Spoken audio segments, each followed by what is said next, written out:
Diesel और petrol पर VAT कम करने को लेकर झारखंड पेट्रोलियम डीलर एसोसिएशन लगातार आंदोलन की रूपरेखा तैयार कर रहा है। लगातार झारखंड सरकार से गुहार लगाता दिख रहा है कि हुजूर डीजल और पेट्रोल में वैट कम कर दीजिए, इससे आपका भी फायदा है और हम तमाम पेट्रोल पंप मालिकों का भी।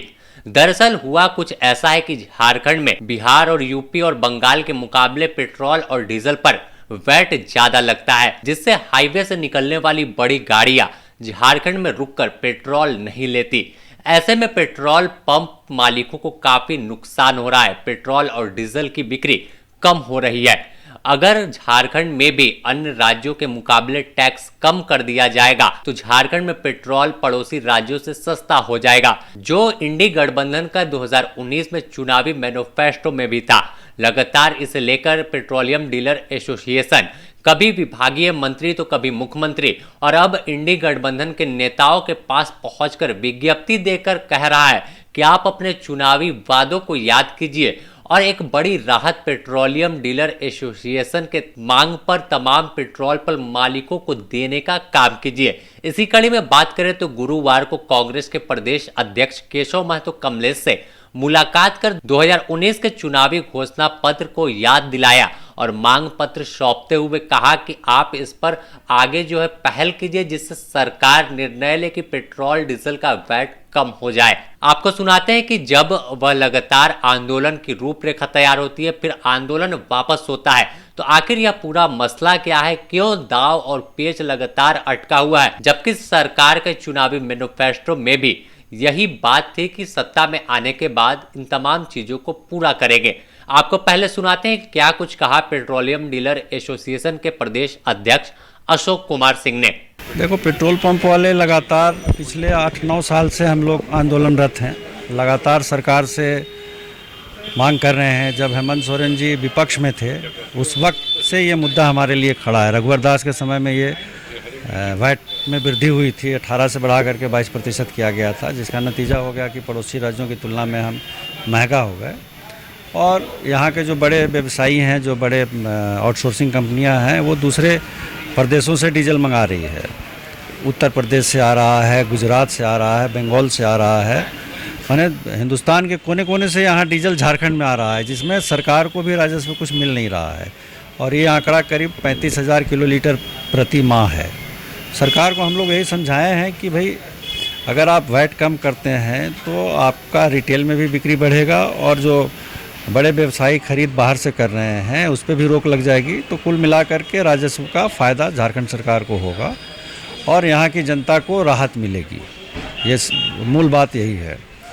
तो पॉजिटिव डायरेक्शन में बातें चल रही है और उम्मीद है कि हेमंत सरकार जो है ये हमारी मांग को अवश्य पूरा करेगी। आप लोगों की बैठक भी हुई थी सीएम से, तो उस बीच क्या कुछ हुआ? देखिए, हम लोग लगातार इसको लेकर के मिल रहे हैं। मुख्यमंत्री जी से भी मुलाकात हुई, हालांकि बहुत बिजी शेड्यूल था उनका। उस दिन कैबिनेट की बैठक थी और कैबिनेट की बैठक के बाद वो 5 मिनट हम लोगों को समय दिए और हमारी बातों को उन्होंने अच्छे से सुना और आश्वस्त किया है कि इस पर विचार किया जाएगा। और आज हम लोग कांग्रेस के प्रदेश अध्यक्ष केशव महतो कमलेश जी को भी हम लोगों ने अपना ज्ञापन दिया है और इन्होंने भी आश्वस्त किया है कि वो इस बारे में वित्त मंत्री और मुख्यमंत्री को पार्टी की तरफ से चिट्ठी लिखेंगे और उनसे अनुरोध करेंगे कांग्रेस पार्टी की तरफ से कि इस पे जनहित में वैट की कमी की जाए। तो मुझे लगता है कि इस बार हम लोगों को सफलता मिलेगी। माननीय कांग्रेस प्रेसिडेंट केशव जी से मुलाकात हुई और उन्होंने सारी बातों को बहुत अच्छे से समझा है। जो पेट्रोलियम व्यवसाय की समस्या है, वैट को लेके जो समस्या है, वैट रिडक्शन की जो बात हम कर रहे हैं पिछले 3-4 सालों से, इस पर उन्होंने समझा है और उन्होंने आश्वस्त किया है कि वो माननीय मुख्यमंत्री से बात करेंगे, पत्र भी लिखेंगे माननीय मुख्यमंत्री को। तो उम्मीद है कि ये काम होगा, क्योंकि इनके मैनिफेस्टो में भी इन्होंने दिया था 2019 के इलेक्शन में कि ये वैट को कम करेंगे। तो लगता है कि केशव जी के प्रयास से हमारा वैट कम होगा। बीते शनिवार को भी आप लोग की मुलाकात सीएम से हुई थी। जी, उन्होंने भी पेशेंटली सारी बातों को सुना है, समझा है और उन्होंने अग्रसारित किया है चीज़ों को समझने के लिए। माननीय वित्त मंत्री को भी उन्होंने फॉरवर्ड किया है कि इसको समझा जाए, समझ के अगर संभव है तो इस पर आगे विचार किया जाए। मेरा नाम शरद दुदानी है, मैं जनरल सेक्रेटरी हूँ झारखंड प्रदेश का पेट्रोलियम डीलर एसोसिएशन का। आश्वासन ही हम लोग लेके अभी तक चल रहे हैं। आश्वासन मुख्यमंत्री महोदय से भी मिला था, रामेश्वर जी से भी मिला था, और एक आश्वासन इनसे लेना भी बहुत जरूरी था। एक्चुअली हमारा ट्रेड जो है उसका एक पर्टिकुलर एरिया जो बॉर्डरिंग एरिया है यूपी से जुड़ा हुआ, बंगाल से जुड़ा हुआ, वो बिल्कुल मरना प्रसन्न हो चुका है। वहाँ प्राइस डिफरेंस बहुत ज़्यादा है वैट के चलते। तो वैट रिडक्शन के लिए ही हमारा आंदोलन बहुत दिनों से चल रहा है। इसी परिप्रेक्ष्य में मुख्यमंत्री जी से भी बातचीत हुई, सकारात्मक हुई। फाइनेंस मिनिस्टर साहब से भी बातचीत हुई, वो भी काफ़ी सकारात्मक रहा।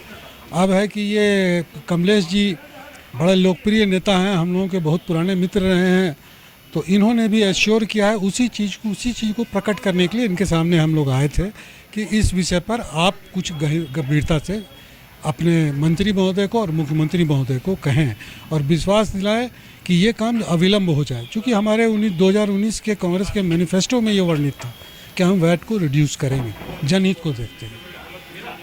तो यही उन्होंने आश्वासन भी दिया है और अच्छे उम्मीद को लेकर हम लोग यहाँ से निकल रहे हैं। कई बार आप लोग की ओर से रामेश्वर उरांव से आप लोग मुलाकात किए, वित्त मंत्री से मुलाकात की, लेकिन उसके बावजूद भी जो आप लोग की समस्या उसका समाधान नहीं हो पा रहा। तो क्या लगता है फिर इस तरीके से फिर आप लोग किस मुलाकात करने जा रहे हैं, तो जो आपकी समस्या हो तो नहीं, समाधान निकल कर आएगा? एक्चुअली कुछ दिनों पहले तक हमारे राज्य की आर्थिक स्थिति भी कोई बहुत प्रबल नहीं थी। वैट रिड्यूस करने से रेवेन्यू का कुछ लॉस इन लोगों का सोचना था। हालांकि हमने इसको बार बार उन्हें समझाया है कि वैट में रिडक्शन करने पर जनता को जो फ़ायदा होगा, जैसे ही प्राइस घटेगा हमारे यहाँ सेल बढ़ेगा तो रेवेन्यू बढ़ेगा। तो रेसिप्रोकल है, ऐसा नहीं है कि ये इससे उनको रेवेन्यू का लॉस होगा। आज के स्थिति में स्टेट अभी अच्छे दौर पे गुजर रहा है।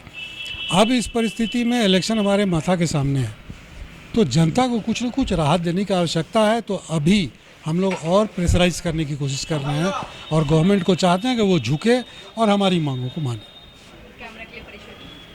जी, मैं राजहंस मिश्रा अध्यक्ष हूँ south Chotanagpur petroleum dealers association का। हाँ, हम लोग का डेलीगेशन ट्रांसपोर्ट कमिश्नर से मिले हम लोग और सारी चीज़ों को उनको अवगत कराया, जिसमें डीटीओ लाइसेंस का रिन्यूअल से संबंधित बात था, पीयूसी से संबंधित था और विभिन्न अन्य मुद्दे थे जो कि हर एक पेट्रोलियम व्यवसायी जिससे परेशान है, आज के दिन में त्रस्त है। उन्होंने सारी चीज़ों को सुनते हुए कुछ चीज़ इसमें सुप्रीम कोर्ट से रिलेटेड है, तो उन्होंने कहा है कि वो फाइल को मंगा के उसको अवलोकन करेंगे और अगले 8-10 दिनों में हम लोग को फिर से बुलाए हैं वो, कि उस समय एक विस्तृत चर्चा करके और इसका निदान निकालने का प्रयास करेंगे। मैं Kalika Shah, Jharkhand petroleum dealer association. जब झारखंड मुक्ति मोर्चा और कांग्रेस विपक्ष में थी तो इस वादों को कहा था कि सत्ता में आने के बाद पूरा कर देंगे, लेकिन कहीं ना कहीं इनके इस रवैये से तमाम जो पेट्रोलियम डीलर एसोसिएशन के लोग हैं, पेट्रोल पंप के मालिक हैं, वो नाराज है। वहीं इस पर जब कांग्रेस के प्रदेश अध्यक्ष केशव महतो कमलेश से बात की तो उन्होंने कहा कि हाई कमान से पत्राचार करने की बात कही है और कहा कि आगे जरूर पहल करेंगे। उसके लिए गठबंधन की सरकार प्रयत्नशील है और प्रदेश कांग्रेस कमेटी की ओर से भी उस घोषणा पत्र के आलोक में हम लोग संबंधित मंत्री और विभाग में पत्राचार कर रहे हैं। साफ तौर पर देखें तो जिस तरह से 2019 के चुनाव में कांग्रेस, झामुमो, राजद का मैनिफेस्टो में यह बात थी कि कैसे पेट्रोल डीजल के दाम में वैट कम करेंगे तो एक बड़ी राहत राज्य की जनता को मिलेगी। अगर बात कर ले तो इससे राज्य सरकार को भी मुनाफा होगा और साथ साथ पेट्रोल पंप के मालिकों की समस्या भी दूर हो जाएगी, क्योंकि पेट्रोल डीजल के दाम बेसी होने के कारण बिक्री कम हो रही है। अगर यह वैट कम हो जाए तो ऑटोमेटिक पेट्रोल और डीजल के दामों में कमी आएगी और जब दाम में गिरावट आएगा तो जो तमाम स्टेट हाईवे, नेशनल हाईवे से गाड़ियां गुजरती है तो वो झारखंड में लेंगे, तो ऐसे में बिक्री बढ़ेगी। बिक्री बढ़ेगी तो पहले की तुलना राज्य सरकार को भी वैट ज्यादा पहुंचेगा। रांची से महक मिश्रा की रिपोर्ट।